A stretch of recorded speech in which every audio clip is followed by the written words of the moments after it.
What's up YouTube? Mr. Gizmo here. So today I'm going to run through installing a BBK, an ST40 BBK with Enkei RPF1 wheels. I'm not going to be doing any crazy studs, cutting fenders, running 20, 30, 40 millimeter spacers, but I will show you what I did and kind of my approach. 320 by 28 ST40, basically a standard kit. Funny enough, the ped shape, so you can see this is the rear of my M3. The ped shape is actually interchangeable with the ST40 kit from the M3, even though the piston sizes and the rotor sizes are different, which I'll also go through in a different video, kind of comparing the two. So let's take a look at how I decided to go at this problem. I decided to go on the cheap. I like the RPF1s. So these are 17 by 9s, and their offset is 45, and I will show later when I fit the BBK on here that they don't fit the BBK. The spokes just interfere. So what I decided to do is I decided to go a half size smaller. So these were 17 by 9s, and these are 17 by 8.5s. The major difference that you will see, I'm just trying to put them side by side, is that this has the spokes that kind of come out, right? And you can also see the offset is very different. So this offset is 45, this offset is 40. And so what ends up happening is the rim is half an inch narrower, which basically takes off about a quarter inch from left side and right side in terms of fitment. But it also has a plus 40 instead of plus 45 offset. What that means is from the center line of the wheel, instead of going out plus 45, it now goes out to plus 40. And then the way that the spokes are designed is it creates a little bit of space here. You can see they've curved away from this area, and this is where the caliper will basically fit, while these interfere. So while we're taking off about a quarter inch on each side in terms of rim width, which is about 6 millimeters or so, and we're losing about 5 millimeters of offset, what that means is the poke, or how far the wheel is actually sticking out this way past the fender, is actually going to be about 1 millimeter less. But, and I already did the other side, that's why I know this, the thickness of the hats, which is this middle part that basically attaches to your hub, the thickness on the stock rotor is about 6 millimeters, but the thickness of the rotor hat on the ST40 rotors is 8 millimeters. So the wheel is actually going to be sitting outward by about 1 millimeter, so that's the difference. As you can see, I'm not running these screws. The wheel holds it on, so I'm just going to pop all that off. I'm going to leave that line connected for the time being, and I'm just going to suspend the caliper from the spring for now because I don't want to deal with that fluid. What I want to do is I want to put everything on from the BBK, get the caliper on, get the new braided line connected to the caliper, and only then disconnect this rubber line and swap the line. Alright, so this is the new rotor and hat. Does not yet fit on there, so a couple of things to watch out for. For some reason, I don't know why, the hat does not fit onto this hub. Like I'm trying to push it on, it just doesn't go on. I've cleaned both surfaces, it still doesn't go on. So what I had to do on the other side is I actually had to file the inner surface of the hat just a little bit for it to fit. The other thing is, in order for you to run this BBK on S2000, is you need to remove the dust shield.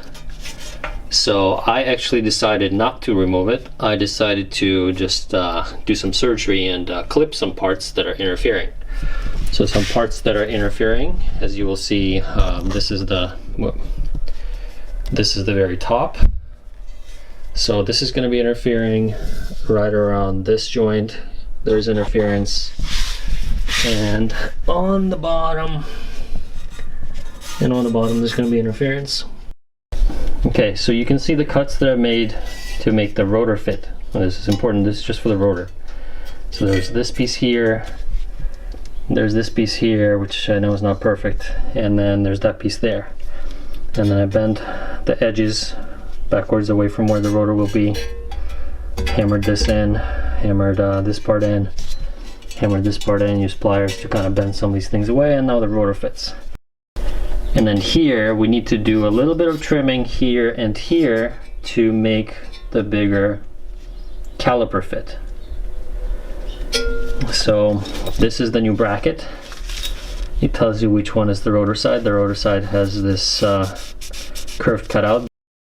Okay, so you can see the hole from the knuckle and the hole from the bracket don't quite line up, and it's because there's interference right here on the top between the heat shield or dust shield and the caliper, and then similarly on the bottom.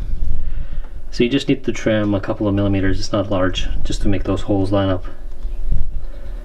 Alright, so this is how much I chopped off here and here. And unlike the front installation of an ST40 kit on the M3, where there's no order of operation, so to speak, that you need to do, on the front of an S2000 there is an order of operation. So you actually need to put the bracket on first, then you need to slide on the rotor, and only then can you put the caliper on. On the M3 you can attach the bracket to the caliper first, or basically never worry about taking them off, because the rotor and the caliper are a little bit wider, so there's no need for this grooved part that will get stuck in there and not allow you to remove it. So anyway, so bracket goes on first. There is a rotor side. Okay, so I have the bracket on, I have the rotor hat and rotor kind of on. Before I put the caliper on, if you're buying these things used, you should always check these nipples, because sometimes you boil enough fluid in there that there's crud, and when you actually take it out, you see there's only one hole through which you can bleed, and it's this one, and sometimes it actually gets plugged up. So what I do is I take these out and I squirt brake fluid through there just to see if there's anything that comes out of these holes. If not, then I just replace them. So there are two, one on the inboard side, one on the outboard side, but just check them before you mount it. It'll be easier than if you mount it and then nothing is coming out when you try to bleed it, and then you have to unscrew this whole thing and there's fluid coming out. Stoptech line, don't forget that there are two washers. One goes on each side of the line itself on the banjo. I'm going to put this on the caliper, attach it to the caliper kind of loosely before I get it in there, and I still have the old caliper and the line attached there. Okay, now I'm putting these washers and nuts on right here and up here on top. And I do want to make a quick note that these are not 12mm, but these are 1/2 inch. So just to go through some of the torque specs that I'm going to be using. So the caliper bracket to the hub, which we use as the stock 17mm bolts, that's going to be about 79 foot-pounds. And then the caliper to the bracket, these two nuts that I just said are not 12mm, but they're 1/2 inch. Those are going to be about 40 foot-pounds. Next I'm going to be doing the brake pads. So these are 5mm hex. So you remove them. This panel pops open, very easy. There's a retainer clip there. There is an orientation for this hole, so you want the heat to go up and skip upwards, so this is the orientation that you should do this in. For now, I'm going to be running street pads, which are the 309s. Wife's going to be driving the car on the street, so really easy to just pop them in. I'm not putting any paste on them. So if you have a PED sensor, which you might, you stick it in through here once you put this cover on. Alright, so I've left the messiest part, which includes the brake fluid, for last. So the trick with this line is leave that bracket in, because the bottom of it, once I take it out I'll show it, the bottom of it is actually keyed. So this metal piece that's connected to the frame of the car has a specific cutout, kind of like a half a circle. And so that's why you don't need any wrenches on the bottom. You just sometimes loosen up the top. So here's the original line. You can see there's a notch on this side here. Now what I need to do is go pump the brake pedal a couple times, you know, do the usual bleeding. Normally you bleed these from the outside to the inside. Have seen people install these upside down where these nipples are on the bottom. Careful with that. The vanes and the rotors need to be pointed to the back side, with the slots, if you get the slotted rotors, pointed forward. That's pretty much it. So the last part I will do once I get to it is actually fitting the wheels. There's another thing to look out for there. Okay, brakes are bled, and I cleaned the caliper off with brake parts cleaner. And if you can see, the rosy part right here is the paint just coming off. I mean, this paint is not super high quality, but anyway. So the last thing that I want to do is fit the wheels. So I'm going to do the old one, the 17x9, show what fits, what doesn't fit, why it doesn't fit. Okay, 17x9, you can see it's not even close to being on the studs. There's a lot of interference right there between the caliper and the spokes. So unless you wanted to run super long studs and like a 20-30 millimeter spacer, pull and all kinds of weird stuff with your fender, it will not fit. 17 by 8.5. I can stick my whole finger through there. There's plenty of space there. The barrel gets a little close, but still plenty of space there, probably a couple of millimeters.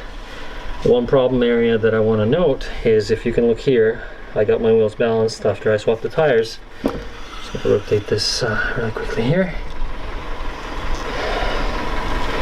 Depending on how close or how thick the wheel weights are that your tire shop uses, and how far inward that way on this edge they place them, you might actually have interference right here as the wheel turns.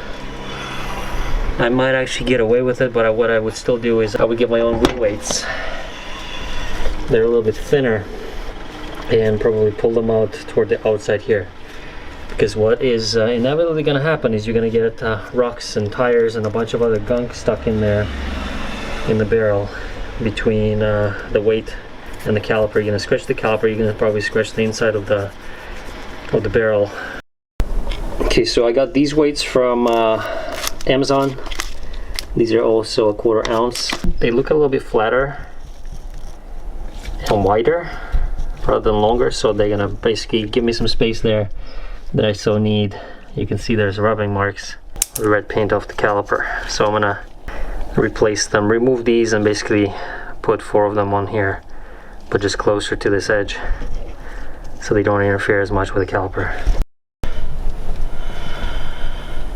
Okay, hard to see, but I now have probably 1 millimeter of clearance there, whereas before it was rubbing. Rears will stay at 17 by 9. Fronts will be 17 by 8.5. See, there's silly millimeter more poke. This is just confirming that 17 by 8.5 ET40 RPF1s do fit with a BBK. I didn't see quite a reassuring confirmation on the forums in the thread, but they do fit. The main problem with the clearance you have is the barrel to the caliper, but like I said, that's not really the problem. The problem is actually between the weight and the caliper. So I'm gonna go do some runs and bed them in and enjoy them.